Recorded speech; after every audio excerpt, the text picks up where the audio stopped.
Hola chicos, bienvenidos a un nuevo video para el canal. En esta ocasión estaremos hablando un poco acerca de lo que es el diseño e ingeniería mecánica. ¿Por qué vamos a hablar del diseño e ingeniería mecánica y no en otras disciplinas? Bueno, pues porque yo soy estudiante de ingeniería mecánica y quiero compartirles un poco acerca de lo que yo sé. En esta disciplina es posible que en otras disciplinas, en otras carreras, en otras áreas se estudie también el diseño de elementos de máquinas, pero en ingeniería mecánica, la verdad, es una especialidad. Es un diario vivir. Lo que un ingeniero mecánico experimenta, ¿verdad? Es siempre, constantemente diseñar, solventar necesidades a través del diseño de elementos de máquinas. Entonces, es importante que nosotros lo veamos porque nosotros de esta forma desarrollamos ciertas cualidades o ciertas habilidades para poder desempeñarnos de una manera más profesional, de una manera pues más analítica y de una forma en la que nosotros podamos resolver problemas a través de esta disciplina. Créanme que esta disciplina les va a ayudar mucho a resolver problemas, a resolver dificultades, a desarrollar esa capacidad de analizar situaciones complejas en nuestro diario vivir, también en nuestro trabajo, a desempeñarnos de una mejor forma y de una manera más profesional. Entonces, ¿qué es lo que vamos a iniciar viendo? Son los conceptos fundamentales en el diseño. Primero hay que preguntarnos qué es el diseño. El autor Shigley en su sexta edición nos da una definición de lo que es diseñar. Y él nos dice que diseñar es elaborar un plan para satisfacer una necesidad específica. Es decir, él nos dice, diseñar es elaborar las estrategias, elaborar los pasos, conocer las técnicas que yo debo saber para satisfacer una necesidad específica. Pero ¿cuáles pueden ser esas necesidades? Por ejemplo, yo puedo tener una máquina en que ya por su uso, por los años de uso que lleva funcionando, ya sus rodamientos están gastados. Entonces, la necesidad que yo veo es que debo de diseñar un rodamiento que me soporte más años de vida, una vida más larga. Puedo diseñar también un rodamiento que me soporte un trabajo a mayores revoluciones. Puedo diseñar, por ejemplo, eh, un rodamiento que me soporte cargas axiales o un rodamiento que me soporte más cargas radiales. De esta forma, dependiendo de los objetivos para que yo quiera usar esa máquina en la que está este rodamiento. Otra necesidad podría ser en una máquina selladora. Yo quiero tener dos rodillos moleteadores o dos prensas moleteadoras que me soporten una mayor temperatura o que me sellen a una mayor temperatura, porque la máquina actual me está sellando pero a una temperatura que no es la adecuada. Entonces esa podría ser otra necesidad. Otra necesidad podría ser por ejemplo, tener una máquina que me cumpla una función, pero en un espacio más reducido, que abarque un espacio de volumen mucho más reducido, porque yo estoy en el lugar de trabajo, en la fábrica donde está esa máquina, me está ocupando mucho espacio. Entonces, yo quiero otra máquina que cumpla las mismas funciones de la actual, pero en un espacio mucho más reducido. Entonces, esas podrían ser unas necesidades. ¿Y qué es lo que yo voy a hacer para satisfacer esas necesidades? Pues elaborar un plan. Y elaborar el plan, eso es diseñar. Eso es lo que nosotros vamos a entender como diseñar. Ahora, específicamente en ingeniería mecánica, cuando nosotros hablamos del diseño, es satisfacer una necesidad mecánica, es decir, un elemento de máquina que yo voy a proponer para satisfacer la necesidad que yo he observado o que me han planteado resolver. Ahora bien, nos dice el segundo punto acá que si este plan lleva a la creación física real de un producto, entonces este debe tener tres características. La primera tiene que ser confiable, es decir, el producto que yo voy a diseñar, que yo voy a crear, debe darme la seguridad de que no va a fallar en cierto tiempo, de que con las condiciones que yo he establecido no me va a fallar, ya sea que sobrepase un límite de temperatura o sobrepase un límite de velocidad o sobrepase un límite de tiempo de uso. Yo debo de asegurar de que ese producto va a ser confiable en su trabajo, que no me va a dejar varada la producción, por ejemplo, si se trata de una máquina que esté en el área de producción, que sea confiable, que no me vaya a fallar y que yo me toque pues darle mantenimiento a esa máquina en un tiempo en el que precisa que la producción no pare. Entonces esa es la primera característica. Otra característica que debe cumplir ese producto es que sea seguro, es decir, que no represente un riesgo para la salud y para la integridad física de aquel que lo va a manipular. Debe ser seguro. Si yo pues voy a fabricar un producto, este pues debe de ser manipulable fácilmente, debe ser desarmable, debe de ser o debe de hacérsele mantenimiento con facilidad, de modo que la persona que lo va a manipular no tenga que sufrir ningún accidente a la hora de manipularlo. Ahora bien, estas cosas no son absolutas, ¿verdad? Es posible que por cierta razón, que son muchas veces ajenas a nuestra voluntad, hayan accidentes, pero el ingeniero lo que debe tratar de evitar es siempre que lo que él crea y diseñe sea seguro, sea confiable y también por último que sea funcional, que cumpla el propósito para el que fue creado. Yo no voy a crear un elemento que después a los días me diga, mire, ya no funcionó, lo sometí a una temperatura y ya no funcionó de la manera correcta. Mire el rodamiento así que esté funcional en el eje que fue instalado, sin embargo se calienta mucho y esto hace que ese calor se transfiera al eje y me genera muchas pérdidas, hay mucho rozamiento. Entonces es posible que funcione, pero que no funcione de la manera correcta. Entonces nosotros debemos de analizar siempre esas necesidades para que nuestro producto que vamos a diseñar sea confiable, sea seguro y sea funcional. ¿Qué elementos nosotros podemos diseñar dentro de la ingeniería mecánica?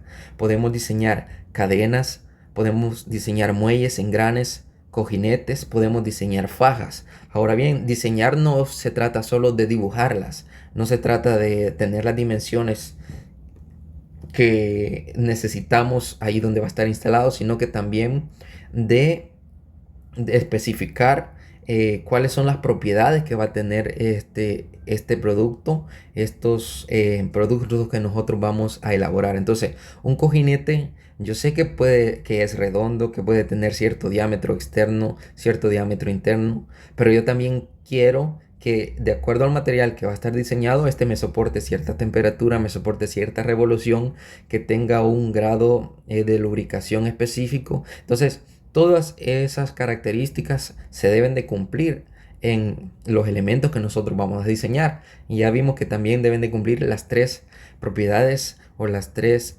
condiciones que nosotros hemos mencionado antes: confiable, seguro y funcional. Vamos a ver todos estos elementos más adelante, que son los cojinetes, los engranes, muelles, cadenas, fajas y muchos más elementos que nosotros podemos diseñar. Podemos diseñar pernos también, podemos diseñar poleas, podemos diseñar volantes de inercia, todo lo que nosotros nos imaginemos.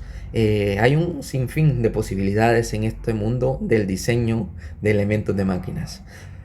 Entonces, todo proceso de diseño tiene varias etapas y nosotros debemos de aprender a conocerlas para que no nos enredemos a la hora de elaborar un plan para satisfacer la necesidad que nosotros hemos identificado. Lo primero en el proceso de diseño es que nosotros debemos de comprender estas etapas. Primero, reconocimiento de la necesidad. Como ya lo dijimos, si nosotros no tenemos una necesidad, no vamos a saber por qué estamos haciendo un plan, por qué estamos elaborando objetivos, por qué nosotros queremos elaborar un plan si no tenemos una necesidad que vamos a solventar. Primero, reconocer la necesidad. Ya lo dijimos, en nuestro trabajo o alguien que nos encomiende un trabajo, él ha detectado una necesidad y nosotros también debemos de aprender a visualizar esas necesidades. Segundo, ya que hemos reconocido las necesidades, debemos de definir el problema, especificar los detalles que nosotros ya conocemos, las variables conocidas en esa necesidad. Por ejemplo, como lo mencionaba antes, yo puedo necesitar dos placas que me sellen un producto a una mayor temperatura. Entonces yo puedo conocer cuál es la temperatura a la que yo necesito que se selle ese producto, cuál es la temperatura ambiente, cuál es la temperatura que soporta el sustrato que yo quiero sellar, y todas esas variables nosotros debemos de aprenderlas a identificar, y eso es lo que se conoce como definición del problema. También debemos identificar las variables que no conocemos, esas variables que son desconocidas pero que nosotros podemos llegar a conocer por medio de las variables que ya conocemos. Entonces, la definición del problema es muy importante. Ahora, la síntesis. La síntesis consiste en analizar esas variables conocidas y esas que desconocemos y reducirlas a lo más mínimo que nosotros podamos considerar, de modo de que nosotros tengamos un plan de acción, es decir, identificar las ecuaciones que vamos a ocupar, identificar los procesos que vamos a ocupar, identificar las teorías que vamos a identificar, si vamos a usar teoría de carga estática, si vamos a ocupar teoría de carga variable. Todo eso se define en la síntesis, de reducir todo ese problema a las variables y fórmulas que nosotros vamos a identificar. Ahora el análisis y optimización. Eso se trata de tomar todas esas teorías, todas esas fórmulas y ver cuáles son aplicables a nuestro caso. No vamos a ocupar todas las fórmulas que nosotros hayamos estudiado en ingeniería mecánica o en cursos anteriores de otras materias, sino que vamos a analizar y vamos a hacer esa optimización. Si hay pasos que se pueden reducir en muchos menos pasos, lo vamos a hacer y vamos a optimizar el proceso de diseño. También vamos a evaluar que todo lo que hemos hecho hasta este momento es funcional. Y si no, aquí hay algo muy importante que deben de tener en cuenta siempre, es que el proceso de diseño es un proceso muy iterativo. ¿Qué significa que es iterativo? Que estas etapas es posible que vayan en orden. Sin embargo, es posible que cuando yo llegue a la etapa de evaluación me enfrente a de que hay que hacer un nuevo cálculo y yo debo de ver si en realidad reconocí la necesidad como yo la había planteado al principio, y esto me va a llevar a volver a replantear la necesidad que yo tengo y vuelvo a definir el problema, vuelvo a hacer la síntesis, vuelvo a hacer el análisis y vuelvo a hacer la optimización. Entonces es un proceso bastante iterativo en el que pues, es posible que yo llegue a una etapa, sin embargo me toque retroceder para volver a plantearme estos pasos secuenciales. Por último está la presentación. Nosotros vamos a presentar, ¿verdad?, la solución que hemos planteado ante aquel que nos solicitó ese trabajo, o es posible que nosotros mismos nos hemos planteado esa necesidad. Nosotros debemos presentar esa solución de forma coherente, de forma ordenada y de forma que satisfaga esa solución, porque ese es el objetivo principal del proceso de diseño: satisfacer esa necesidad y a la hora de presentarla de forma clara, de forma ordenada, y de aquellos que nos han contratado a nosotros para satisfacer esa necesidad sepan que el trabajo que le vamos a entregar va a ser confiable, va a ser seguro y va a ser sobre todo funcional. ¿Qué más tenemos por aquí? Tenemos algunas consideraciones de diseño. Las consideraciones de diseño es lo que nosotros siempre vamos a tener allí pues sujetas al proceso de diseñar. Es decir, que nosotros siempre los tenemos que tener en cuenta siempre en todo el proceso que vayamos haciendo del análisis de diseño. Primero tenemos que ver la funcionalidad. El equipo tiene que ser funcional 100%. Tenemos que ver la resistencia, el esfuerzo que va a soportar. Tenemos que ver la distorsión, la deflexión, la rigidez, dependiendo del material que nosotros vamos a ocupar. Si es un material elástico, si es un material rígido, si es un material que soporta una alta dilatación térmica. El desgaste, la corrosión, la seguridad, la confiabilidad. Todas estas consideraciones se llaman así porque nosotros debemos de tenerlas siempre en nuestra mente a la hora que estamos diseñando. No podemos dejar de lado ninguna de estas cosas, porque siempre todas estas nos van a influir en el producto, en el resultado final. Debemos de mantenerlas siempre en vista y debemos de mantenerlas siempre en todo proceso que nosotros vayamos a realizar. Por último, debemos tener también qué es la normalización. La normalización es un conjunto de pasos que llevan ciertas organizaciones para establecer estándares, para establecer un conjunto de especificaciones que se cumplan ya sea en productos, ya sea en procedimientos, ya sea en pasos que se deben de seguir para realizar un objetivo. La normalización nos ayuda a nosotros a disminuir la cantidad de información que se pueda generar con respecto a un producto. ¿Qué quiero decir con esto? Por ejemplo, nosotros conocemos las tuercas, conocemos los pernos que se utilizan en las máquinas.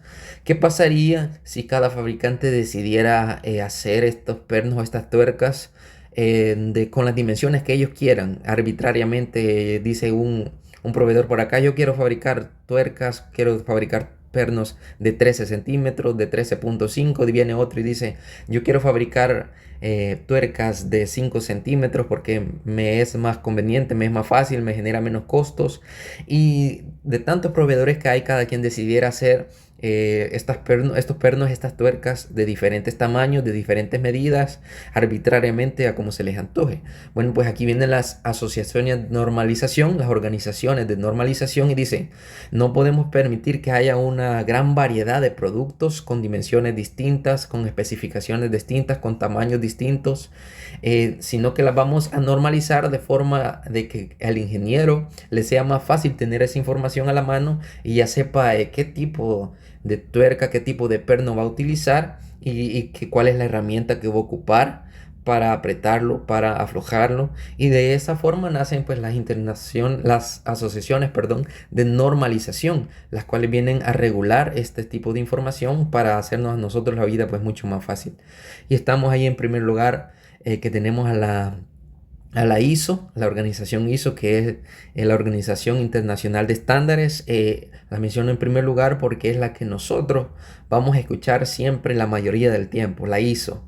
Que las normas ISO acá, que las normas ISO acá, y siempre vamos a observar que es una organización que tiene muchas normas y que hay una variedad de aplicaciones en las que ellos se han involucrado. Entonces, la norma ISO regula, por ejemplo, el tamaño de los pernos, de las tuercas, establece cuáles son sus dimensiones en el sistema métrico, que deben de ir ordenados, ¿verdad?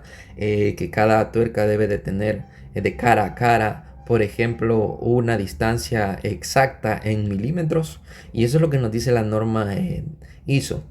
Tenemos allí varias asociaciones que yo se las he puesto aquí en pantalla para que ustedes las estudien.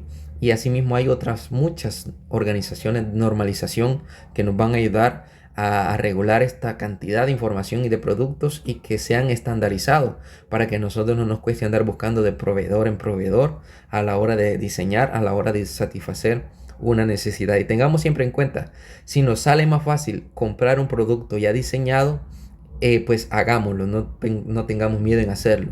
Siempre es mucho más fácil a veces, y resulta económicamente más factible comprar un producto que ya está fabricado, a que nosotros lo vayamos a diseñar. Por ejemplo, pueden ser pernos, tuercas, pueden ser ejes, pueden ser engranes, pueden ser rodamientos.